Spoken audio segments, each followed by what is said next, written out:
obviously, there's been a lot of talk, as you've all seen, regarding, how do you deal with this, you know, you want to call it a gun problem, a gun issue. There's a lot of different ways that people can go with this.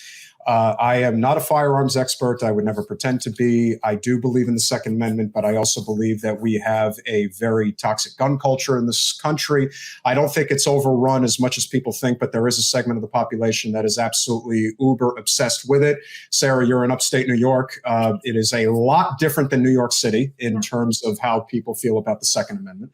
So wherever you guys would like to start, obviously a lot has been going on, but for those who have served in the military, any type of weapon that you use can be used to kill. And while the overwhelming majority of people who have and own firearms in the United States are law-abiding citizens, there is still a problem that exists. And it's a very serious one that I think we need to address. Well, yeah, I mean, we need some real gun control. I come from a family of gun owners, and I've shot my fair share of guns, anything from a pellet rifle to the .44 Magnum that Dirty Harry Clint Eastwood made famous, back in the early 70s. And what we need is to take guns seriously. And what I mean by that is that guns are designed primarily to kill. I mean, it's lethal force. And when you take a look at the assault rifles that, we have something like 20 million assault rifles in circulation in the United States right now.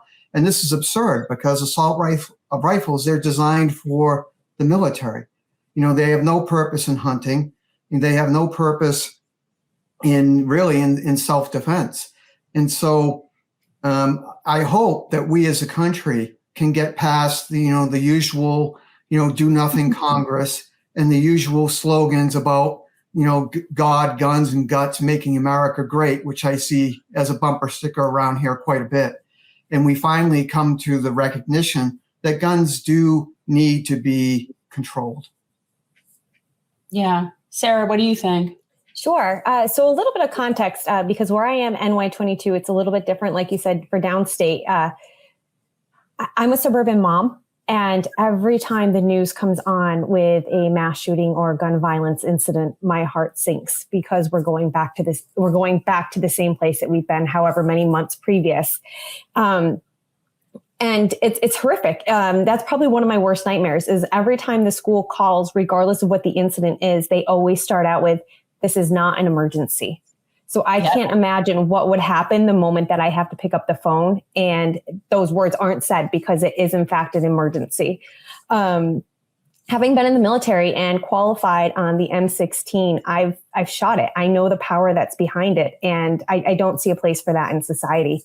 And I serve on my community's police commission, so I'm a police commission member, and this is a hot topic for them as well because there are some folks that believe that they do need these highly aggressive weapons. And that's not necessarily the case. I think that it's the louder voices, the fear mongering that is really setting precedents here and taking away the voice of the folks that, that are more concerned about their family, about their community, ensuring that the community is safe. But we need to do it from a social and societal aspect.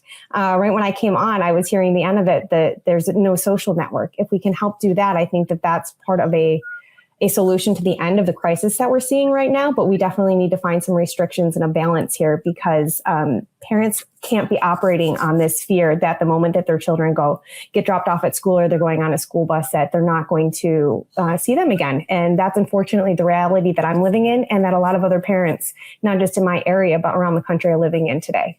Yeah. I mean, let me clarify, I don't think those are something that people should have. I just don't.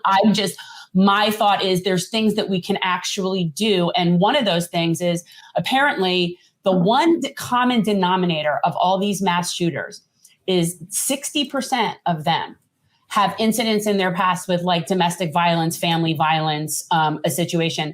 And we have loopholes in this country for gun owners. So it's you can't get it if you have domestic violence flag against you if you're married.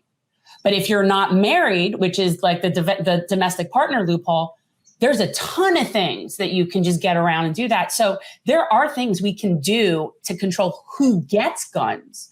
I just question whether we could effectively ban something that is just out there as it is. Thanks for watching. If you want to support our mission to transform politics into service, please like this video, subscribe, follow us on social media, and consider joining our Patreon, where you'll get early access to our interviews as well as other exclusive content.